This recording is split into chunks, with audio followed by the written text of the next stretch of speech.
আসসালামু আলাইকুম everyone and welcome back to my channel. আপনারা অনেকেই চিকলেট পছন্দ করে থাকেন, অ্যাকুয়ারিয়ামের মধ্যে রাখতে চান, কিন্তু আসলে এদেরকে রাখার নিয়ম আপনারা জানেন না, কিভাবে রাখতে হয়, এদের যত্নটা জানেন না। আজকে আমি ফ্রন্টোসা চিকলেট নিয়ে কথা বলবো। এটা কিভাবে রাখতে হয় ট্যাঙ্কের মধ্যে, কিভাবে অনেক দিন পর্যন্ত ট্যাঙ্কের মধ্যে বাঁচিয়ে রাখা যায়, কিভাবে কালারটাকে আরো সুন্দর গ্রো করা যায়। আজকে সব ডিটেল ভিডিও নিয়ে কথা বলবো। ইনশাল্লাহ ভিডিওটা আপনাদের ভালো লাগবে, আর ভালো লাগলে আমাকে সাবস্ক্রাইব করবেন, কারণ আমি মাছ রিলেটেড ভিডিও বানিয়ে থাকি। আমাকে ফলো করতে ভুলবেন না, বেল বাটনে প্রেস করতে ভুলবেন না। Let's begin the show.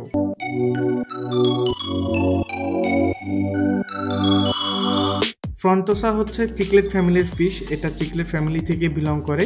এটা বেসিক্যালি তানজানিকা লেক এবং আফ্রিকা থেকে মেইনলি এটা বিলং করে, অর্থাৎ ম্যাক্সিমাম চিকলেট কিন্তু আফ্রিকা থেকেই আসে, বাট সবচেয়ে বেশি পরিমাণে পাওয়া যায় তানজানিকা লেকে। তো এটা দেখা যাচ্ছে পৃথিবীর দ্বিতীয় একটা লেক, বড় দিক থেকে, লার্জেস্ট দিক থেকে। তো আফ্রিকায়ও পাওয়া যায় এই চিকলেটগুলা।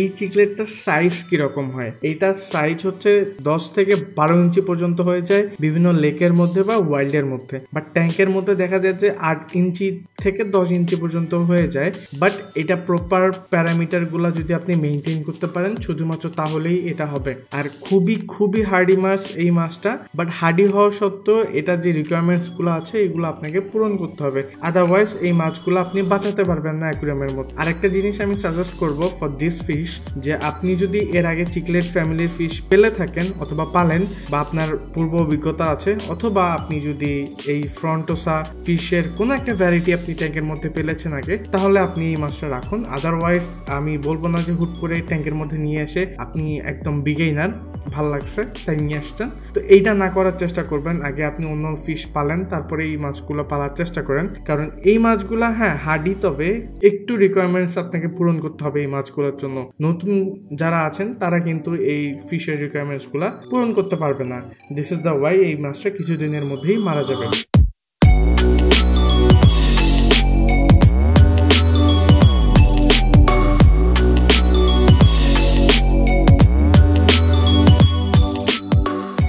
এইটা লাইফ স্প্যান হচ্ছে 20 থেকে 25 বছর, বাট ট্যাঙ্কের মধ্যে আসলে অতদিন বাঁচে না। ট্যাঙ্কের মধ্যে দেখা যায় যে 7-8 বছর, সর্বোচ্চ 10 বছর পর্যন্ত বাঁচে। কারণ কি, আমরা ট্যাঙ্কের মধ্যে ভালোভাবে এদের যত্ন করতে পারি না। একটা ছোট ট্যাঙ্কের মধ্যে তারা কতদিন আপনি তাকে বাঁচিয়ে রাখবেন? একটা লেকের মধ্যে, সবচেয়ে বড় লেকের মধ্যে তারা বিলং করে, তো সেখানে তারা অনেক দিন পর্যন্ত ঘোরাঘুরি করে থাকতে পারে, বাট ট্যাঙ্কের মধ্যে এটা পসিবল হয় না।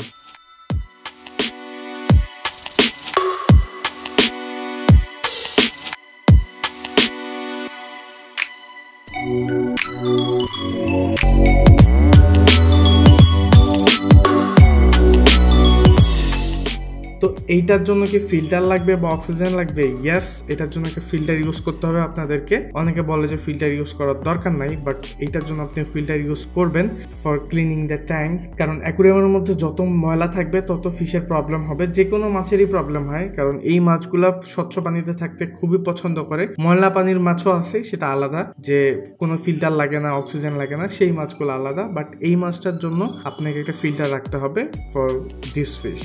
তো চিকলেট ফ্যামিলির ডেকোরেশন ট্যাঙ্কের আলাদা হয়ে থাকে, একটু ডিফারেন্ট করে করতে হয়। এটা নিয়ে আলাদা একটা ভিডিও বানানো যাবে ইনশাল্লাহ।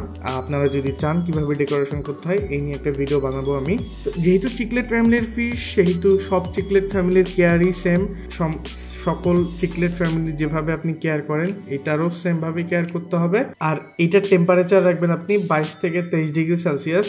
এটা হচ্ছে এটার জন্য অপটিমাম একটা টেম্পারেচার। এই টেম্পারেচারটা শীতকালে রাখবেন। আমরা অনেকেই ভুল করে থাকি যে গরমের সময় হিটার লাগিয়ে দিই ট্যাঙ্কের মধ্যে মাছ অসুস্থ হলে, বাট এটা কখনোই করা যাবে না। গরমের সময় ইউজ করবেনই না হিটার, শুধুমাত্র শীতকালে যখন ফিশের প্রবলেম হবে, অথবা দেখতেছেন আপনার ট্যাঙ্কের ওয়াটার একদম অস্বাভাবিকভাবে ঠান্ডা হয়ে গেছে, তাহলে আপনাকে হিটার ইউজ করতে হবে, সেটা 22 থেকে 23-এর মধ্যে। আপনি যদি পিএইচ মেনটেন করতে চান, তাহলে সেটাও বলে দিই, 7.5 থেকে 9-এর মধ্যে মেনটেন করলেই যথেষ্ট ইনাফ। কিন্তু পিএইচ এটা জাস্ট আমরা বলে যাই, কিন্তু কেউ এটা মেনটেন করতে পারে না, বা করে না খুব একটা বেশি। যদি আপনারা বাণিজ্যিকভাবে করে থাকেন তাহলে আপনাদের পিএইচটা মেনটেন করা উচিত। তারপরে এটার জন্য ফুড কি দিব আমরা, খাবার আপনি নর্মাল যে প্যালেটসগুলো আছে সেগুলো খাওয়াতে পারেন, আবার লাইভ ফুডও খাওয়াতে পারেন, এটা সবগুলা খাবারই খেয়ে যাবে। আবার আপনি ব্লাড রমস খাওয়াতে পারবেন। তো মোটামুটি চিকলেট ফ্যামিলির মাছগুলো কিন্তু সব খাবারই খেয়ে থাকে, এদের ক্ষেত্রে খাবারের কোনো প্রবলেম নাই, আপনি যেটা দিবেন সেটাই খাবে। আর বেসিক্যালি এরা মারা যায় কখন, আপনি যদি ভালো ট্যাঙ্কমেটস দিতে না পারেন, ট্যাঙ্কমেটস খারাপ হলে এরা মারা যায়। এই জন্য আপনাকে অবশ্যই একটা ভালো ট্যাঙ্কমেটস দিতে হবে। ট্যাঙ্কমেটস আমি বলে রাখি কয়েকটা, প্লেকো রাখতে পারেন, প্লেকো অথবা ক্লাউন লোচাস।